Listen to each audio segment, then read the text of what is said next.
বর্তমানে যারা সরকারে আছেন, এই সরকার প্রথম অধিবেশনে সংসদে একটি বিশেষ কমিটি গঠন করেছিল এই অধ্যাদেশগুলি যাচাই বাছাই করার জন্য।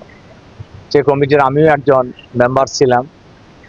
আমরা সেগুলি যাচাই বাছাই করে অনেক বিষয়ে আমরা একমত হয়েছি।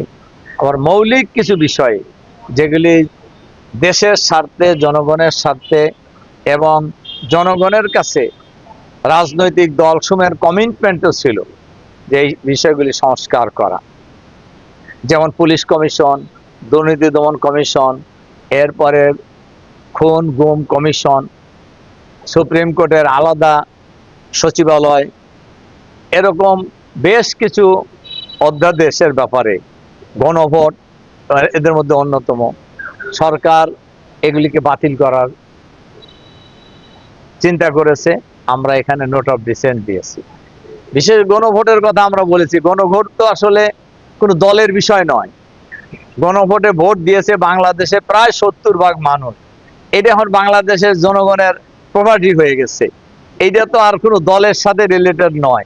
কিন্তু এটাও সরকার কেন যে সংবিধানের কথা বলে এটা বাতিল করার প্রস্তাব এনেছেন, আমরা সেখানেও বলেছি, বাইরেও বলেছি। সংবিধানের কথা বলছে, সংবিধানে নাই। গণভোট সংবিধানে নাই। ৭৭ সালে জিয়াউর রহমান সাহেব গণভোট করছিলেন, কোন সংবিধানের বলে করেছিলেন? এরপরে এরশাদ সাহেব ৮৬ সালে করেছিলেন।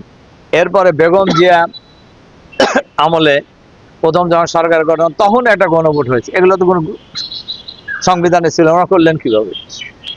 সংবিধানের কথা বলে যদি গণভোট যদি বৈধ না হয়, তাহলে এই নির্বাচনও তো বৈধ হয় নাই। তাহলে নির্বাচনও তো অন্তর্বর্তীকালীন সরকার একই অর্ডারে হয়েছে, গণভোট। এবং আর সবচেয়ে বড় কথা হলো, গণভোটের পক্ষে এখন বর্তমানে যিনি প্রধানমন্ত্রী, উনি নির্বাচনী জনসভায় বক্তব্য রেখেছেন, গণভোটের পক্ষে ওনার দল বক্তব্য রেখেছেন। এবং ঐক্যমত কমিশনে আমিও ছিলাম। এখন যিনি স্বরাষ্ট্রমন্ত্রী মাননীয় সালাউদ্দিন সাহেব, উনিও ছিলেন, গণভোটের প্রস্তাবদাতা উনি। তো এখন ওরা বলতেছেন যে এখন সংবিধান সম্মত নয়। তো এখন সংবিধান সম্মত যদি গণভোট না হয়, তাহলে তো বর্তমান নির্বাচনও তো সংবিধান সম্মত হয় নাই, তাহলে দেশ সরকারও তো সংবিধান সম্মত হয় নাই।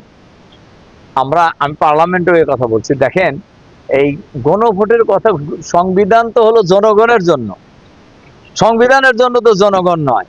আর সংবিধানের জনগণের জন্য যে কোনো সংস্কারই প্রয়োজন হলে করা যেতে পারে।